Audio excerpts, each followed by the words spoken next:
মাগুরা থেকে আমাদের সাথে সরাসরি যুক্ত হচ্ছেন সহকর্মী হেলাল হোসেন। হেলাল, আইনজীবীরা আসামিদের পাশে না দাঁড়ানোর ঘোষণা দিয়েছেন, সেক্ষেত্রে আসলে শিশু ধর্ষণ মামলার বিচার কাজে কোনো প্রভাব পড়বে কিনা, কি বলছেন আইনজীবীরা? এই ঈদে জামা জুতো অ্যাক্সেসরিজের ডিসকাউন্ট। আমি আপনাকে জানিয়ে রাখি, আমি এখন রয়েছি মাগুরা চিফ জুডিশিয়াল ম্যাজিস্ট্রেট আদালতে। এখানে মাগুরার যে আলোচিত শিশু ধর্ষণ মামলায় মূলত 4 জনকে আসামি করা হয়েছিল।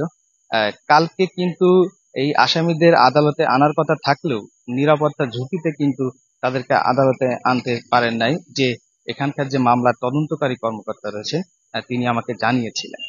তারপরেই কিন্তু গভীর রাতে তাদেরকে এই চিফ জুডিশিয়াল ম্যাজিস্ট্রেট আদালতে তাদেরকে হাজির করা হয়।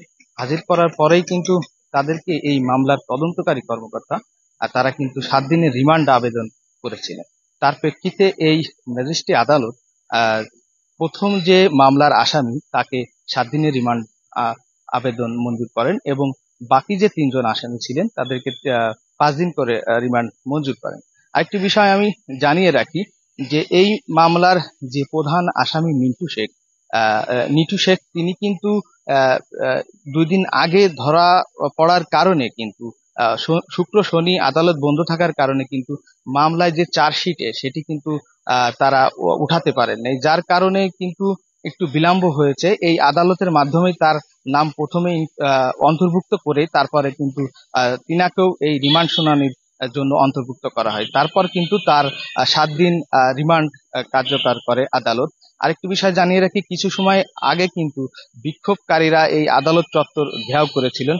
তাদের একটি দাবি ছিল যে তারা এখানে যে ধর্ষণকারী তার 24 ঘন্টার মধ্যে তার যে সর্বোচ্চ শাস্তি সেটি তাকে নিশ্চিত করতে হবে। তারপরে কিন্তু প্রশাসনের যে কর্মকর্তারা ছিলেন তারা এসে যে আন্দোলনকারীদের বুঝিয়েছিলেন যে এটি একটা আদালতের প্রক্রিয়া, এই প্রক্রিয়া মেনেই কিন্তু তাদের বিচার কাজ সম্পাদন হবে।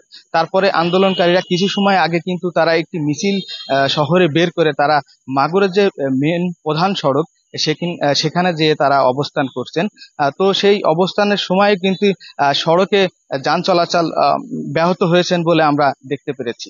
তো মাগুরা থেকে এই ছিল সর্বশেষ পরিস্থিতি যে ধর্ষণ মামলার। হেলাল হোসেন জানাচ্ছিলেন মাগুরা থেকে।